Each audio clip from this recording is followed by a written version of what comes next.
अगली हदीस की तरफ आते हैं। हजरत ये हदीस नंबर है 5122, बुखारी की रिवायत। बीबी हफ्सा रदी अल्लाह ताला अन्हा उम्मुल मोमिनीन हजरत उमर फ़ारूक रदी अल्लाह ताला अन्हु की साहिबजादी, आप पहले हजरत खुनैस बिन हुज़ाफ़ा सहमी के निकाह में थी। ये सहाबी रसूल थे। फिर इनका इंतकाल हो गया तो आप बेवा हो गई। तो उमर फ़ारूक रदी अल्लाह ताला अन्हु कहते हैं कि मैं उस्मान के पास गया, उस्मान गनी के पास, और उनसे मैंने कहा कि अगर आप चाहें तो मेरी साहबजादी से निकाह कर लें। तो उन्होंने कहा मुझे कुछ थोड़ा सा सोचने का टाइम दें। मैंने कहा ठीक है। वो कुछ रात रुके, कुछ दिन रुके। फिर मैं मिला तो मैंने कहा क्या इरादा है आपका? तो उन्होंने कहा भाई अभी मेरा निकाह का इरादा नहीं।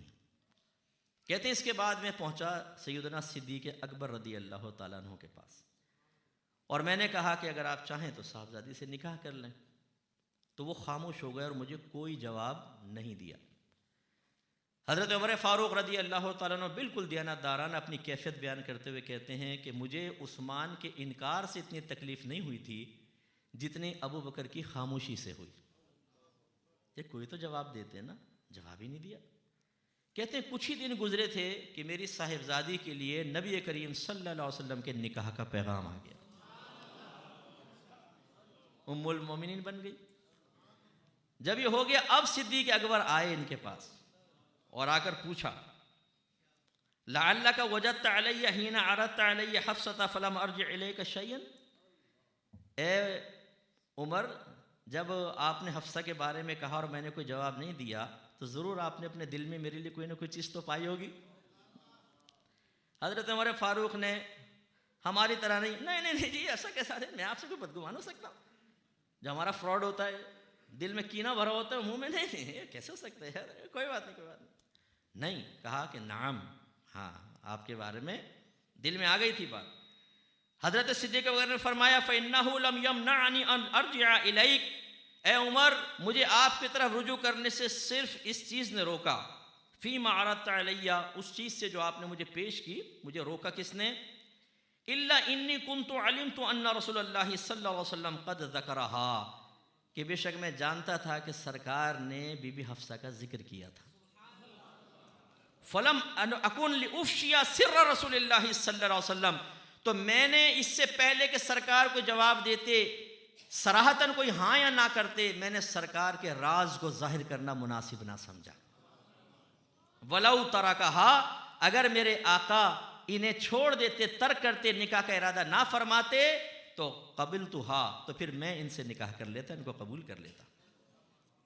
तो ज़रा गौर फरमाइए, पहली बात यह कि हमारे अकाबरीन आपस में प्यार मोहब्बत का मामला रखते थे, लेकिन बतक़ाज़ाए बशरियत दिल में कोई चीज़ का आ जाना या इस तरह के मामलात, ये उनके बुजुर्गी के ख़िलाफ़ नहीं है। ये जहन में रखिए। हमने बाद वक़्त तसव्वुफ़ की किताबें पढ़ के नतीजा निकाला होता है कि शायद जब कोई अल्लाह के करीब हो जाता है तो वो तक़ाज़ाए बशरियत से फ़ारिग़ हो जाता है, उनकी फीलिंग्स नहीं रहती। जैसे कोई बड़े सूफ़ी साहब हैं, बीवी भी सामने आए तो बहन की सी फीलिंग्स पैदा हो जाती होंगी दिल में, और कुछ भी नहीं होता होगा। अरे भाई ऐसा नहीं होता है। वो हमारी तरह अव्वलन इंसान है, फिर वो तक़ाज़ाए बशरियत पे गलबा पाने का सलीक़ा सीख लेते हैं। लेकिन कभी कभी ऐसा होता है कि तक़ाज़ाए बशरियत गालिब आता है और उसके नतीजे मुरत्तब होते हैं। लेकिन ये हमारा हुस्न ज़न है अल्हम्दुलिल्लाह, बल्कि मैं यकीन से भी कहूँ कि अगर तक़ाज़ाए बशरियत गालिब भी आ जाए वो खिलाफ शरा काम नहीं करते। लेकिन ये मत सोचिए कि अगर कोई दीन की तरफ आ जाता है तो मा फ़ौक़ल फ़ितरत हो जाता है, उससे कोई गुनाह हो ही नहीं सकता, उससे कोई ख़ता हो ही नहीं सकती, उसके जहन में कोई वसवसा आ ही नहीं सकता, उस पर शैतान हमला ही नहीं कर सकता। जब हम इस किस्म का किसी मजहबी शख्सियत के लिए जहन बना लेते हैं और कभी उससे कोई ख़ता ज़ाहिर हो जाती है तो हम शॉक्ड हो जाते हैं और हम कहते हैं हमें इनसे तो उम्मीद नहीं थी कैसा हो जाए। आपको नहीं थी उम्मीद, मुझे भी नहीं थी, लेकिन मेरे जहन के गोशे में था कि इनसे ऐसा हो सकता है, मुझसे भी हो सकती है ख़ता, आपसे भी हो सकती है। नतीजा क्या निकलता है कि फिर हम फ़ौरन अपनी वफ़ादारी बदल लेते हैं, मरकज़ अक़ीदत चेंज कर देते हैं, अक़ीदतें मुनक़ते कर देते हैं। पीर साहब से गलती ज़ाहिर हो गई, हैं बाअमल मुत्तक़ी हैं, परहेज़गार है, ख़ता उनसे भी हो सकती है, इंसान है यार, बतकाज़ा बशरियत हो गई, कोई मामला हो गया। हम कहते हैं यार मुझे तो उम्मीद नहीं थी कि इनसे ऐसा होगा, देखो ना ये हो गया, दिल खट्टा हो गया। अब कहाँ जा रहे हो? शलवार वाली सरकार के पास, यानी पीर को छोड़ के शलवार वाली सरकार के आस्थाने के ऊपर पहुंच गया ये मुरीद बेचारा। अरे भाई तुमने ये नहीं देखा यार, वो भी एक इंसान थे, स्पेस दो थोड़ा सा, उन्हें भी स्पेस दो। हो सकती है खता, खता तो आपके वालिदैन से भी होती है, आपने कभी घर तो नहीं छोड़ा। फिर आप कहते नहीं मेरे तो वो वालिदैन आम लोग हैं ना, ये इतने बुजुर्ग देखें। भाई तो बुजुर्गी का मतलब ये कोई है कि उनसे बतकाज़ा बशरियत कुछ नहीं हो सकता। इसलिए मेरे बच्चों याद रखिए, कभी भी अपने उलमाए अहले सुन्नत से इस वजह से बदजन ना हो कि एक पोस्ट आई आपके पास, देखें फलां क्या कर रहा है, देखें फलां क्या कर रहा है, और आपने कहा यार देखो बस हमें तो उम्मीद नहीं थी ऐसा करेंगे, फ़ौरन आपने मरकज़ अक़ीदत तब्दील कर लिया, आप बदजन हो गए। ना सिर्फ बदजन हो गए बल्कि आपने उनको गालियाँ देना नेकी का काम समझ लिया, माज़अल्लाह, उनको ज़लील और रुस्वा करना आपने वजह समझ लिया।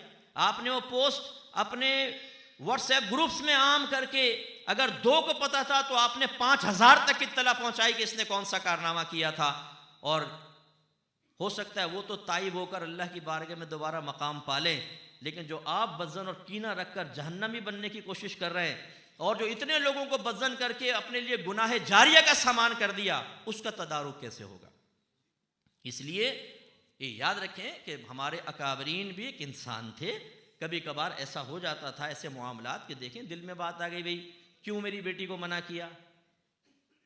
तो ये नहीं हुआ कि उन्होंने क़तअ ताल्लुक़ कर लिया, क़तअ रहमी कर ली, कोई बुरा भला कहना शुरू किया, अचानक दिल में ख्याल आया, दुख हुआ, तो ठीक है हुआ, भाई दुख तो हुआ ना, महसूस हुआ। इसलिए बच्चों अच्छी तरह याद रखें, अगर कोई पीर साहब हैं, अगर कोई आलिम दीन हैं, अगर कोई लीडर हैं, उनसे भी ख़ता हो सकती है यार, उनके दिल में भी ऐसी बातें आ सकती हैं।